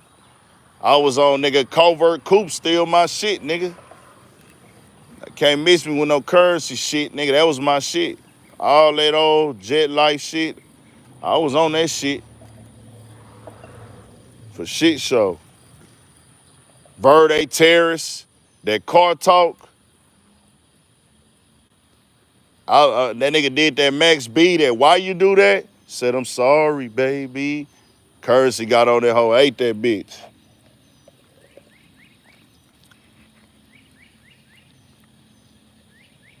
No, I was on that. Big Crit, all them niggas. Dom Kennedy. Who else? Of course, Nipsey at that time, too. I was on all them niggas, bro. Like my nigga Nip say, posted at the Shell. Posted at the Shell. Yeah, man, we can't, it ain't no point in talking about that Drake and Kendrick battle no more. Dog got spanked. He know he got spanked. It's cool. Bro, everybody take a L, bro, in the battle. If you competing and you go against the best, that's why you go against the best, because that's what make you great. I might lose, but I know I lost to a respectable, honorable opponent. It wouldn't mean nothing if you was going against an opponent who ain't had shit and you lost to him. Kendrick is a top-notch opponent, top-notch opponent, nigga. So let's turn it up real quick. I did want to speak on this for just a second. Adam22 is steady instigating, steady being messy, steady pushing the beef. They can do what they want to do out there. I'm just documenting the things that I said that was going to happen and how they was going to happen, so y'all can know and y'all can see and y'all can come back and say, Aunt, you was right. Adam22, I seen today on the clips, little thing, came across the TV screen while I was at the house. Then when I left, I opened up the phone, it popped up again. This nigga got DW Flame on that motherfucker. They clipped up 4 parts where he talking about Brick Baby. This is just me, dog. DW Flame, they got past their situation, him and Adam. They kind of try to put it out there like it was all a play, but bro, let's keep it 1,000, dog. Yeah, I do feel like DW Flame was just using it to push some traffic. I do feel that way, but how they was really feeling and talking about each other, nah, them niggas was for real in that moment. It wasn't no real beef, though. It wasn't no like, hey, bro, I really want to kill you, but that's how it gets started when a nigga crossed the line. Like, all right, nigga, not death, but like fighting or, hey, it's really fuck you now. Yeah, I do feel like DW Flame did all that to joke and promote whatever he had going on and things like that. But it wasn't no like, hey, bro, I really want to get at you like that. It's just on some whatever shit right now. I'm going to capitalize on this moment, nigga. Same time, Adam is asking him about the issues with Brick. Then Adam asks, I think that's DW Flame brother or his homie, close homie, bro. Him and Brick got into a little scuffle. And he got the dude, he calls him and he tell him like, hey, yeah, man, I choked Brick up by his neck. And the nigga describing, I disarmed him. He had something tucked in his pants. I slid it down his pants.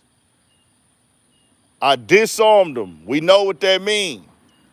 And I'm like, if I'm Brick, this is just me, dog. I can't fuck with you like that. Like, I'm loyal to the soil with you, but nigga, throughout this week, you done did shit with like 4, 5 people that got something negative to say about me or something that don't. And they saying it ain't no beef, it ain't no pressure. But a nigga coming on the show and telling the world, man, he choked me up. Which anybody can take a L, bro. Let's keep it 1,000. Anybody can take a L. This is not me being on gangster time. This is just me being on like loyalty time. Like, bro, I'm part of your platform. I'm part of your team, nigga. Why you got niggas up here talking about me having a gun on me? Why you got niggas on here talking about me getting choked and all this other shit? And it's 4 clips about me and bro. It's like, bro, do you want me to crash out? But what happens is, I'm telling you, what y'all gotta know, when you show a nigga that he can play with you and you show a nigga that you will crash out, he lose that respect for you and he play with you like that. That's what Adam22 is doing. Like, Brick, you ain't all this shit content for me, nigga. I don't give a fuck about your freedom. I don't give a fuck what type of shit I get you into, nigga. Yeah, nigga, I call these niggas on speakerphone. Nigga, you and Wack got little issues, I'ma come over here. I'ma let Wack talk about you. I'ma let Snoopy Badass talk about you. I'ma let DW Flame talk about you. I'ma let the other dude talk about you. And 5 niggas in 1 week.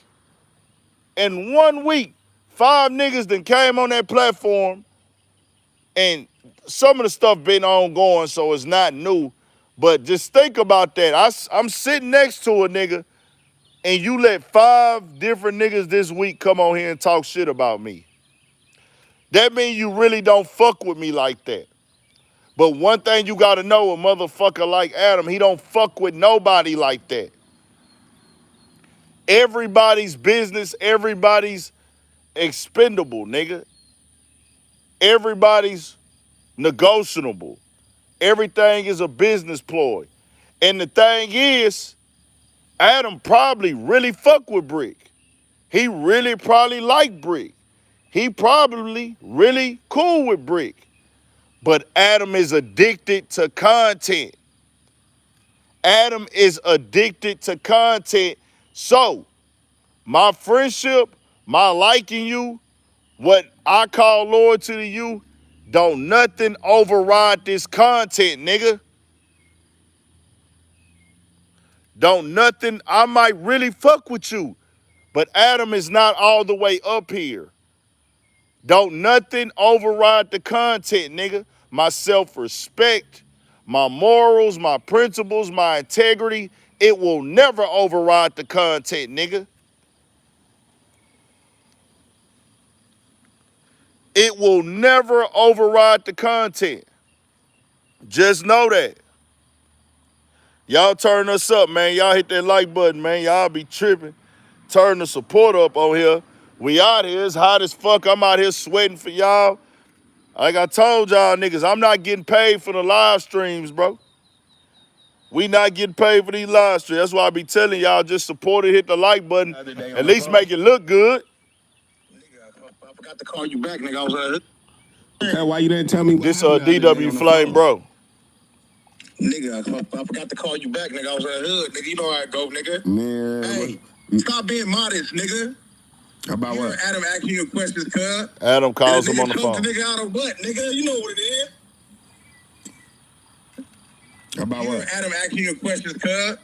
Did a nigga choke the nigga out of what, nigga? You know what it is. You the nigga that, why would you ask me if you the nigga talking?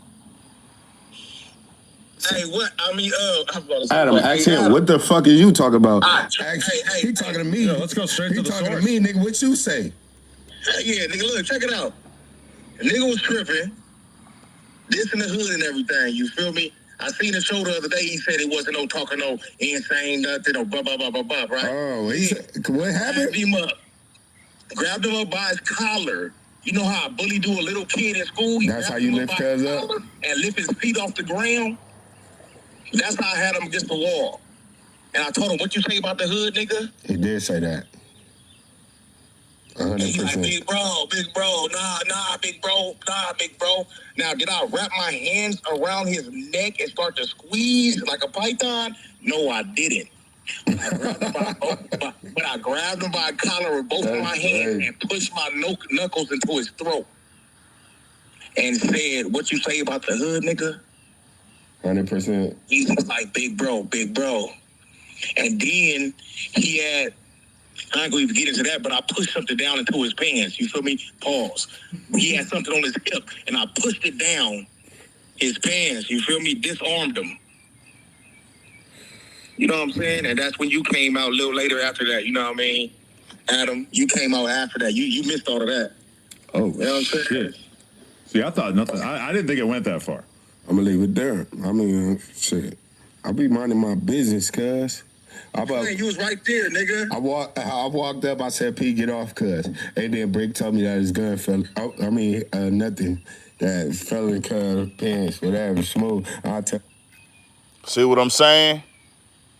You see what I'm saying? This is why you don't play with stuff like this. Not saying, he's not doing this intentionally.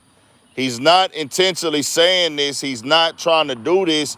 But that's why you don't even play with it, so you don't make these type of mistakes. Because what happens when this goes on, all this gang drama, all this gang beef, all these threats, these people come up here. These people are watching this. They on YouTube like we on YouTube, nigga. They can look. They can see. You don't want to play with it, bro. He didn't mean to say that, but he said that right there. And they doing a live stream on it. But see, Adam could have I don't think this interview was pre-recorded. I don't think that this interview was pre-recorded. I don't. I think it was a live stream. But Adam could have pre-recorded this interview. Somebody go to that channel real quick. Let's get to something real quick. Let's get to something. Let's figure it out. Hold on. Was that a live stream interview? Do anybody know? Was that a live stream interview? Or was that a pre-recorded? I don't think that was a pre-record. So if that was pre-recorded, which I think it is, I can't lie, Adam. You be weaseling, you be finessing. Your credibility not high with me. I think you an ultimate nigga that try to weasel and mastermind. It is what it is. If you did this live stream interview, you did it in the mindset of, hey, nigga, I want to do this so we can have these raw, crazy, live action moments where niggas get exposed. We call niggas on the phone in real time, and it's gonna hit like a certain way, and I'll just clip it up, unrehearsed, unedited, to where, nigga, I know I'm not finna do nothing incriminating. I know I'm not gonna say nothing incriminating, but I can get these niggas on here to say whatever possibly. And we do it live, and if we do it live, we drop it live,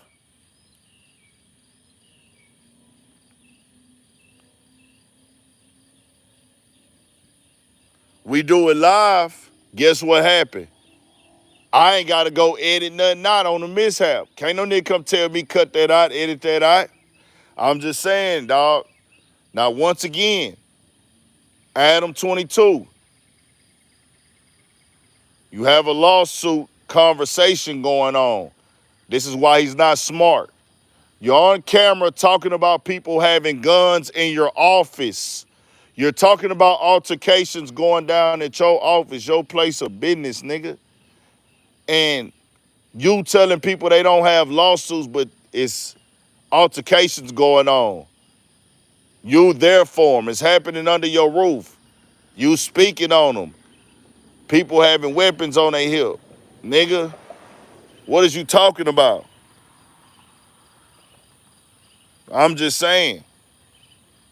All this feeds into the other narrative that the plaintiff is pushing. Unsafe work environment, people have weapons, altercations are going on. But you on camera, because you banking on him not having the money, you banking on I can scare him into this, and this is when you will be settling out of court because you do stupid stuff like this. I'm just telling niggas the real.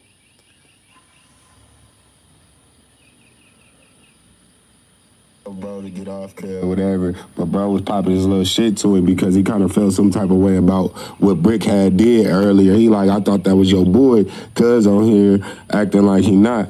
I'm saying all type of shit, like even, you know, so that's whatever, but it wasn't a big situation. Well, all right, P. Nice, why are you airing this out now when you seem like you've been on good terms? He just watched the video and he said that it wasn't no insane nothing. It still ain't no beef with me. It still ain't no but brick. I just didn't like the way beef. y'all last episode was when he was like, a nigga ain't never touched me and nigga ain't never did this and a nigga ain't never said, hey, what's up?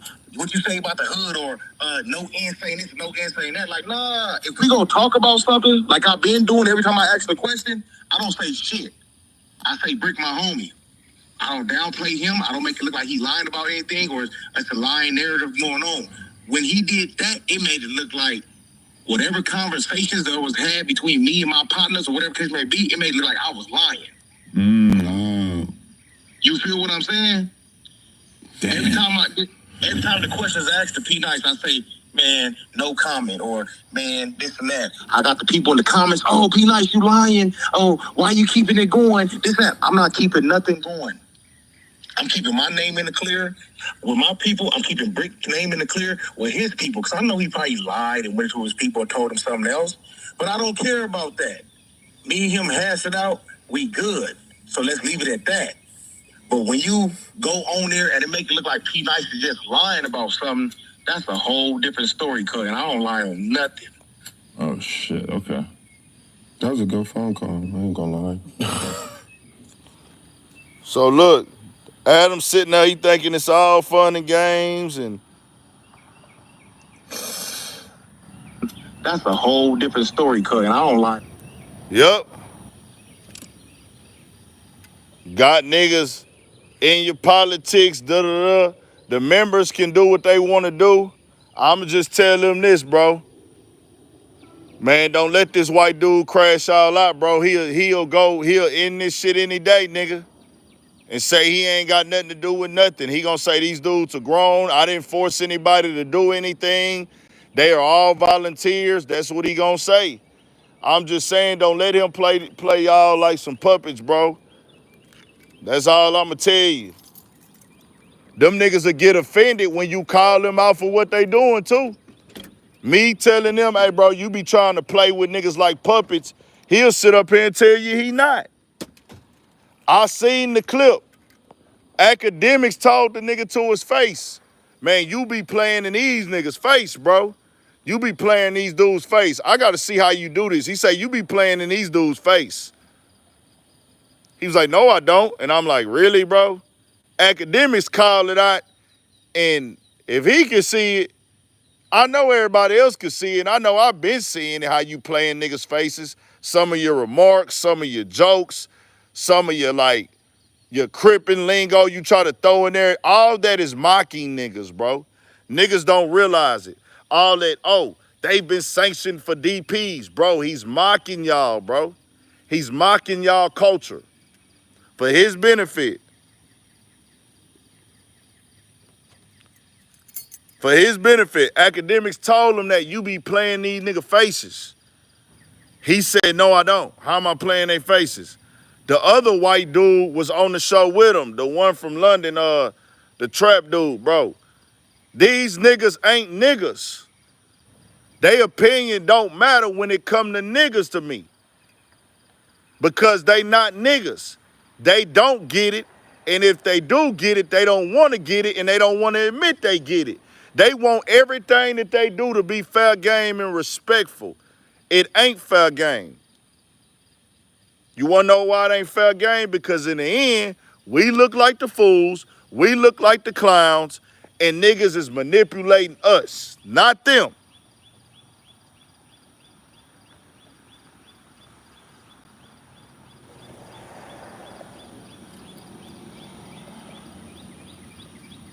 But hey, do y'all thing. This phone about to die. Y'all stay up, stay blessed. Let me get up off this bitch. Make sure y'all subscribe. All the members, man. Everybody out here, live your life, stay out the way. Don't get caught up, don't get jammed up. Be here for your kids, be here for your family.